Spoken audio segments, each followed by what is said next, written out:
Welcome to the Bookshop at the End of the Internet. This podcast is dedicated to helping book lovers discover new authors.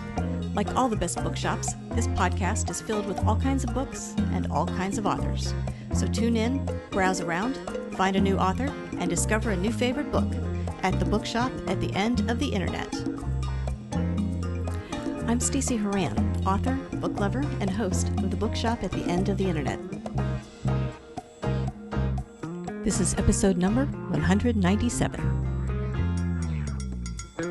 For more information about this or any of our episodes, go to my website, staceyhoran.com.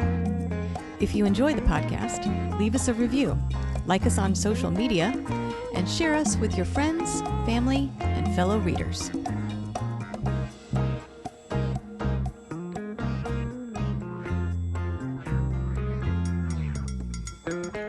In today's episode of the Bookshop at the End of the Internet, I'm chatting with author Maggie Giles about her new book, Twisted.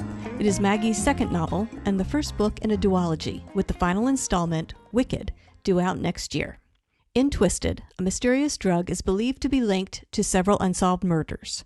When Detective Ryan Boone's investigation finds more questions than answers, he has no choice but to team up with escort service Madam Mel Parker to unravel the mystery behind the medication before someone else winds up dead.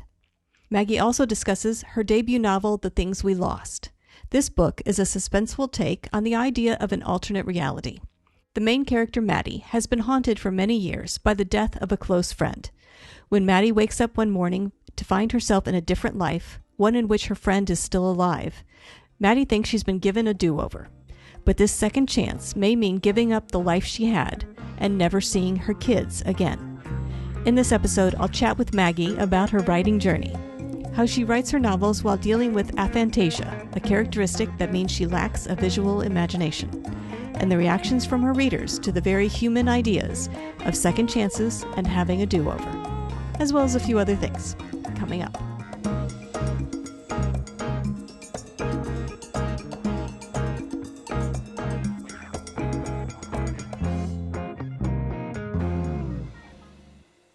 Maggie Giles, I want to thank you very much for joining me today on the podcast.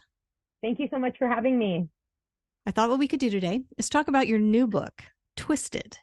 If you don't mind, tell us a little bit about this book and what inspired you to write it. Absolutely. So I actually started writing Twisted probably about 10-ish years ago. It was sort of spawned as an idea when one of my very best girlfriends from high school had asked that I write a story about our alter egos, hers, myself, and our third at the time, her name is Celeste. And she coined these names that are actually still in the book, Jackie, Candy, and Melanie. The story has taken a big turn since we originally thought up this idea, and a lot of things have changed. It started as 7 points of view. It's only 3 points of view now, following a detective, a madam, and an heiress. And it's very much a little bit of a crime thriller, a little bit of police procedural, as it follows this detective while he tries to unravel these series of crimes that are all seem to be tied together by this mysterious prescription medication. Okay. All right. So what does your friend think of the book now that it's out? She loved it. She read a very early copy when I first started writing it. She's really one of my early readers. Whenever I'm writing a draft, she gets the very bad first draft and she still tells me it's brilliant. So that's who I go to when I need a little ego boost. But she was very excited to kind of see that it has turned into what it is now and the growth of the story. And really that I've kind of paid her tribute by keeping those names in there. So do the alter egos still appear in the book, or have they morphed now into other characters? So they are definitely not us at all. I preface that all the time. Because I have something called aphantasia, which basically means I don't have a visual imagination. I use a lot of reference points or people that I know to really begin crafting a character. So that tends to be how I usually start all my books. I am almost thinking about a friend or a family member or just someone who's close to me when I start to form a character. Now, I will say they always change as the story develops. Nobody that I write is really true to the person I originally based them off of, but it's been kind of neat to see how I start with a character and really see how they morph. But the names are still there, and even if the personalities don't exactly match who they were originally based off of. I want to talk a little bit about aphantasia. You're not the first writer who has told me that this is what they experience when they write a book, that they don't visually see it. A lot of writers talk about seeing their stories play out in their heads like a movie. What is it like for you when you write a story, and how do you craft the story you're writing if it isn't, say, a movie playing in your head? Yeah, I think that's such a great question because it really is a term that so many people are just kind of discovering and learning. And I really do get often asked, like, how do I enjoy reading fiction when I can't see the things I'm reading? And the honest answer behind that is, well, I've never seen the things that I'm reading, so I don't know any different. I still enjoy the storytelling process, and I still really, enjoy the emotion behind writing, which I think is such a huge thing. For myself as a writer, description is my weakest point. And I will say time and time again, I have early readers, thank goodness for them, that will point out, this is a great scene, but we don't know what we're looking at. And they're like, okay. And then it's a trigger for me that I kind of go, okay, great. So this is a place in the story where somebody with a visual imagination needs more from me as a writer. They need to be able to visualize it, and I have to give them those cues. And I think that was where I really struggled at first, was because myself as a reader, I don't need those visual cues. It was almost a little bit surreal that I had to go back and put them in for people because people wanted me to paint them a picture. And so it was an interesting thing to learn and kind of understand why my writing was so almost bare bones when I first started, because that was just how I understood books. Right, right. Well, let's talk about the characters, because you mentioned for you it starts with character as opposed to some other writers who start with, say, a plot idea or a line of dialogue or something, or a setting, something like that. So let's talk about your main characters and how you breathed life into them. You have two, really, I'm guessing, Detective Ryan Boone and Mel Parker. Yeah, and so I actually do have a third point of view as well, and her name is Brielle Jeffries, and she is the heiress. Both Mel and Brielle kind of started off of friends that I knew, people that I could visualize, well, not really visualize, but think about while I was writing these stories. And so it really helped me from a standpoint of knowing what I was seeing on the page was because I was basing it off of how somebody else looked. Ryan was an interesting one because he was really added in after the fact. So I kind of created the girls first and realized that I needed this grounded character who could almost talk my readers through what was going on. And I mean, he doesn't do that exactly. He is trying to solve the mystery just as much as readers are, but he's almost there as like a grounding character. And so when I kind of wrote him, I thought a lot about what I would want in that type of character. So I will honestly say he came out very bland to start, which I think it was just because I wanted him to be so reliable and so level-headed. So we had to add him and give him a little bit of character. He did grow a lot. Now he makes really terrible dad jokes that mostly fall flat and people usually ignore. But it's made, for him to have a little bit more personality. And I will say that it does depend on the book. Some books I do start with dialogue, or some books I do start with a plot point. But this book in particular was so grounded in the idea of these characters and what these characters did that I will say the book itself really changed so much as I was writing it and as I got to know the characters better. And I realized that, oh no, that's not something that that person would have done. I need to like look at this situation and, reassess how they would have handled it. And that will really help dictate the next step of the story. Yeah. So you started with a story that was different from the story we have now with Twisted. How much changed? And in particular, did the ending change? The ending did change. And I will say a lot of times the ending and beginning often change once you get going into your edit, because there's just, as a writer, you see how you want it to be, and then you kind of can't really see beyond that.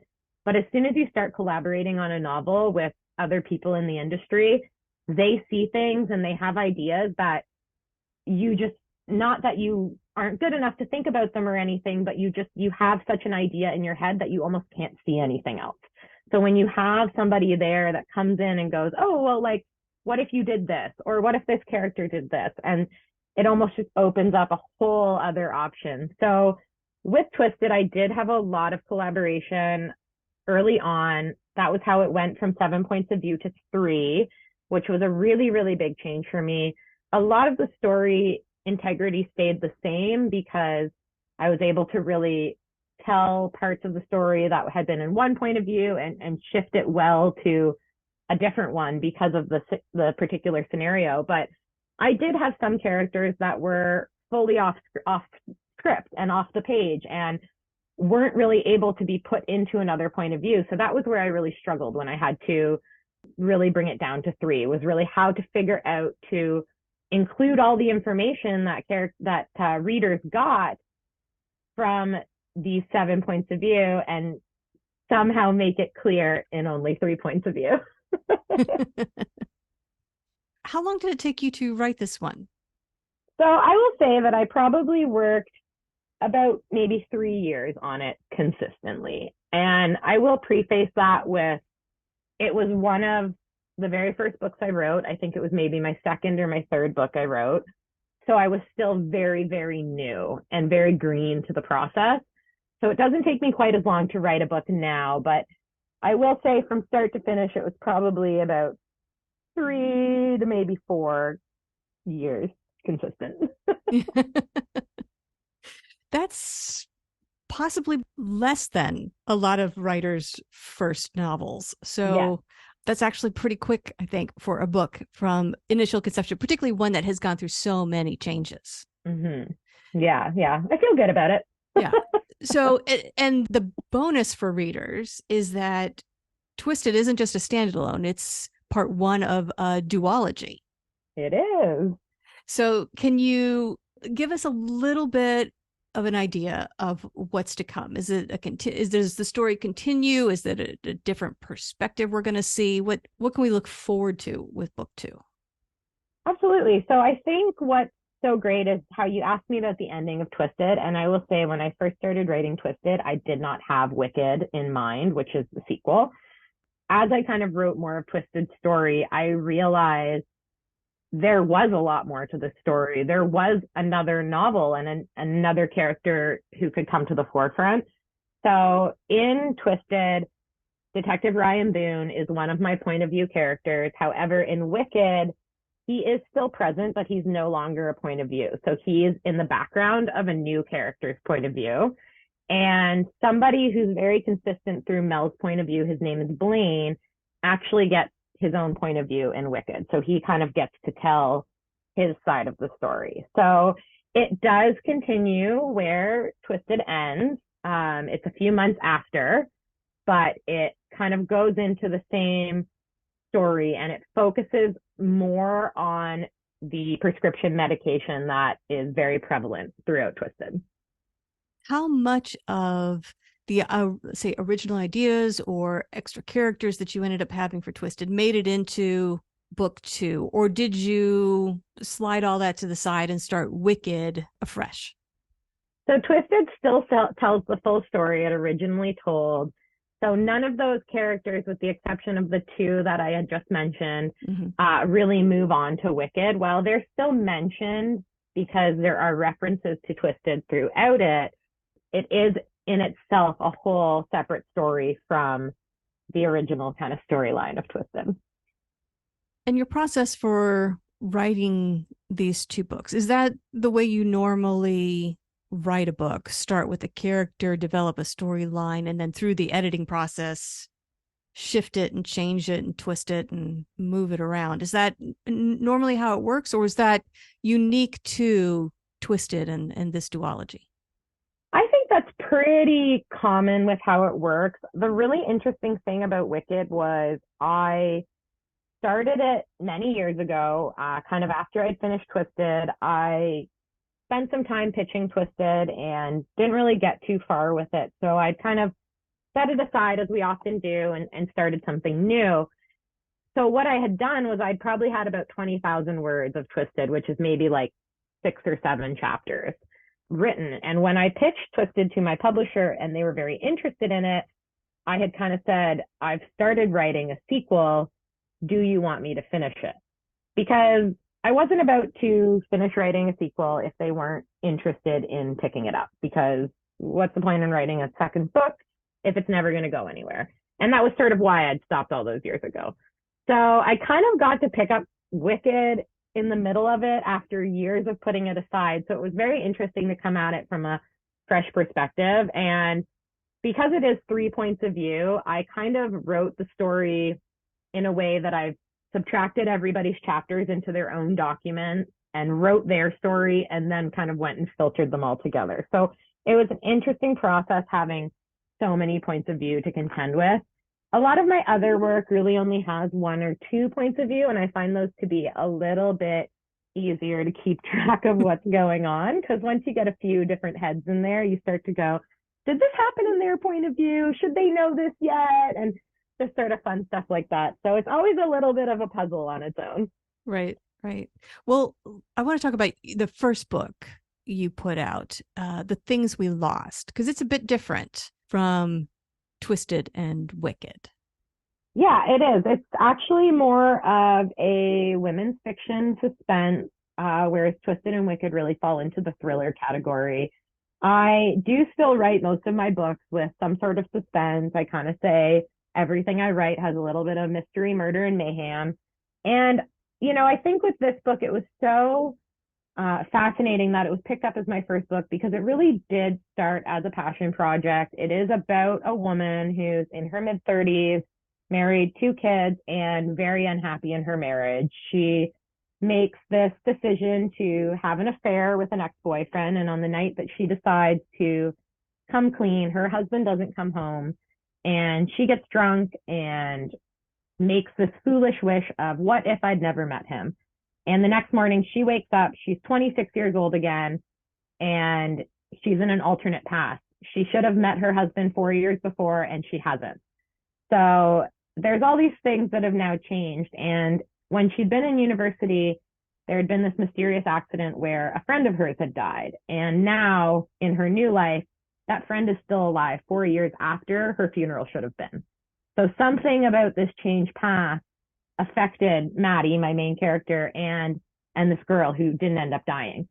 So she kind of spends this time in this different life trying to figure out where things changed and wondering if she's able to get back and see her children. So it was a very different story, obviously, from what I've talked about with Twisted, but it really started as a almost therapy story for me, because I had just gotten out of a very serious relationship, and I was wondering, what if I'd not met him? What if we'd not just had these last 6 years together? Where would I be? Who would I be? And so I kind of thought up a character who was in a different situation, because I was not married and I did not have kids, and kind of told her story as a way to almost let myself off the hook. You mentioned this notion of what if. I'm curious, people who have read the story, have you gotten reactions from them? Because that idea of what if is probably something most people have entertained at some point in their life about some aspect of their life. Have you gotten feedback or comments from anybody who has read the story and been like, I've had a similar thought, or anything like that? Yeah, I think it's so human to wonder what if. It's so human to wonder, is the grass greener? Could I have made a different choice? Would I have been somebody else? And so when I kind of approached that topic, it felt very real. And I've had lots of people tell me that in reading it, they've thought about their own what if. They've thought about their own thing that could be the trigger that sent them on a different path. And I do explore with Maddie's story without telling any spoilers that sometimes change isn't better. Sometimes getting a do-over isn't better. And that's really part of it. And I think, one of the things that we struggle with, especially these days, is that it's very hard for us to kind of live in this moment and be happy with where we are and what we are and what we have now, because we're always kind of looking for next steps. And I try to check myself more and more, but even with publishing, I'm always looking at my next steps because books don't come out for a year. So like I'm already thinking about next year because of Wicked, and I have to keep checking myself and being like, no, like focus right now on this book, on this aspect. So I did get a lot of readers kind of come back and tell me that, they thought about their own what ifs, they thought about their own changes or where they made something what they would have considered a mistake. And I actually did a giveaway a bit last year. I'm in a group on Facebook that does this great big giveaway every single year. And it's always this like prompting a question of some sort. So I actually prompted and I asked, what is your what if? And I got great answers. And I had some people that said, they don't like to think about what if, they don't want to dwell. And I'm like, I get that. Like, that's awesome that you're able to do that. But I think, as humans, there's always going to be regrets. And it's just a matter of understanding, everybody has these regrets. We all regret things. We all wonder what could have been. But you are who you are. You made the choices you made for a reason. And we need to try and not dwell too much on what could have been. Right, right. Well, in looking at the here and now, can I ask, like, what sort of works in progress do you have going on? Absolutely. I always have something kind of in the works. I am working on a book from Nano last year, and Nano, for people that don't know, is National Novel Writing Month. It is the month of November, and writers are challenged to write 50,000 words in that month. I did that last year with a book that I'm very excited to keep working on, but have not touched it since. So I do need to put some work into that one just to get myself up to about 80 to 90,000, which is where books are fairly comfortable. It is about a woman who is about to be sentenced to life in prison for 5 consecutive murders, and she hasn't spoken to anyone about why she did it or kind of what happened to get her there. And so she offers, before the verdict comes out, that she will give an interview to one person and only one person, and it is the twin sister of her last victim. Interesting. Okay. All right. Well, we will eagerly await that one. And not to ask you to look too far into the future, but I am curious, do you have other goals for your writing journey other than finishing this book that you just mentioned, finishing Wicked and putting it out there? Do you have other goals for yourself, again, without forcing you to look too far into the future? Well, I would love a film deal. So if anyone out there listening has any film connections, please hit me up. But, I think for myself with my career, that if it continues on the trajectory that it's going right now, where I'm, so far I had a book out a year, and if I can keep that up and if readers are still interested, I will call that a successful career. I've already gained a bit of a readership, which is very exciting. I have some book events that are coming up that will have a bigger turnout than I had last year, which was awesome. So it's been really neat kind of seeing how my community has really grown over the last year and a half since my debut book came out. So I will say, like, I feel pretty satisfied with how my journey's going so far. And I do hope that it continues. And if there's some growth or some people that, fall in love with my books along the way, I think that's how I measure my success. Yeah.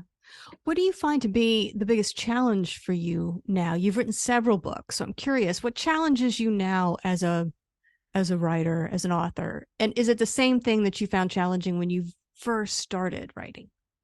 Oh, getting out of my own head. Mm, I am my biggest fan and my biggest critic. I love almost everything that I write, but then I will tell you how garbage it is and why I don't think anyone would ever want to read it. Before I was published, I don't think I really understood quite how immense imposter syndrome could be. It's very easy to get worked up, to think your work is garbage, to think nobody wants to read it, to think everybody thinks you're a joke, when 9 times out of 10, this is all just happening in your brain and nobody thinks these things about you.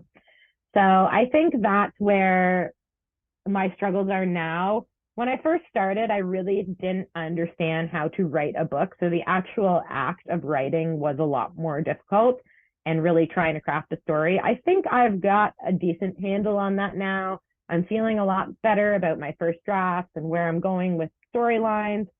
But the mindset, the publishing mindset, the fact that I'm a published author, like I still struggle to tell people that. They ask me what I do and I immediately go to my day job, which is great. I love my day job. It's amazing. I work in marketing. I can't complain.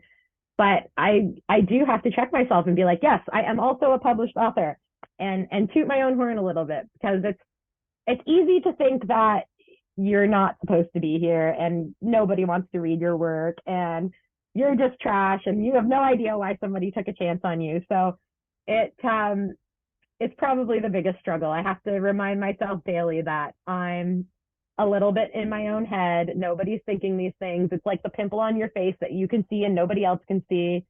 Calm down. You're okay. yes. And the flip side of that, then, you've been on this writing journey now for a while. What has been the best part of it for you? My community, 100%. Yeah. I say this to new writers all the time. People think it is a very solitary act. People think, you don't really ever deal with people, work with other people. The best thing I ever did with my writing was really build my author community and my reader community. And it's been just so many people behind you and cheering you on. It's finding that group of people that can commiserate and cry with you and also cheer and yell with you. And it's just something that your friends and family can't truly understand because they just don't get the process. And that is where I will say my most success has come from, is really the friendships that I've made, the communities I've worked with, and really just trying to give back now. As much as I was just talking about imposter syndrome, I have mentored other writers. I do work with other people within an organization I'm a part of, the Women's Fiction Writers Association. And I've mentored about 3 different writers from there. And each time it's been so rewarding, because you almost go into mentorship being like, I'm such a fraud. I don't know why anyone would want to learn from me. And as soon as you sit down with another writer, you're almost reminded of like, yes, I do know what I'm talking about because I've done this process and I'm seeing mistakes that I made in other people's work that I'm like, yes, this is something I can totally help you with because I used to do the same thing. So that's probably been the coolest, is that I kind of do feel like I've been able to give back to the community a bit, and just I'm so grateful for the community that's really supported me. Yeah. Yeah. No, that's good. Well, if people want to find you and learn more about your books, new releases, how to join your community, all that kind of stuff, where should they go to find you and that information? So you can always find me at my website, which is just www.maggiegiles.com, or my most used social platform is Instagram, and I'm just Maggie Giles _. Good. And if people want to purchase a copy of Twisted, which is out now, or even The Things We Lost, your first book out, where can they go to buy them? So they're sold wherever books are available. You can request them to your library. We love libraries. So if you aren't a book buyer and you normally frequent your public library, you can go in and request that they carry it, or just anywhere online. It's supposed to be in stores in Indigo chapters, so hopefully they start showing up. I know they're just waiting on some shipments. But otherwise, it's really just anywhere you can think of. You can also ask your local indies to bring in books as well if you prefer to support them than anywhere online.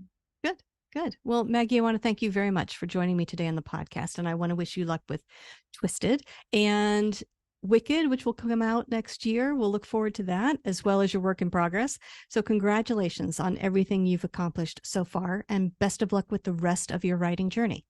Thank you so much for having me. It was great chatting. The Bookshop at the End of the Internet is a podcast dedicated to helping book lovers discover new authors. Like any good bookshop, this podcast features a wide variety of books by the equally varied and interesting authors who felt compelled to write them. This podcast gives you a chance to meet these wonderful writers and discover your next must-read book. Listen to the authors describe their books and tell you their stories in their own words. My interviews feature books from all genres and authors from all walks of life, including those who are indie published, as well as those published by small presses and large publishing houses. Looking for unique, not so easy to find books for yourself, a friend, or a book club? Tune into this podcast and find your newest favorite author, or maybe a soon-to-be bestseller. This podcast, like all the best bookshops, is filled with all kinds of books and all kinds of authors. Tune in, browse around, find a new author, and discover a new favorite book. You never know what treasures you might find in the Bookshop at the End of the Internet.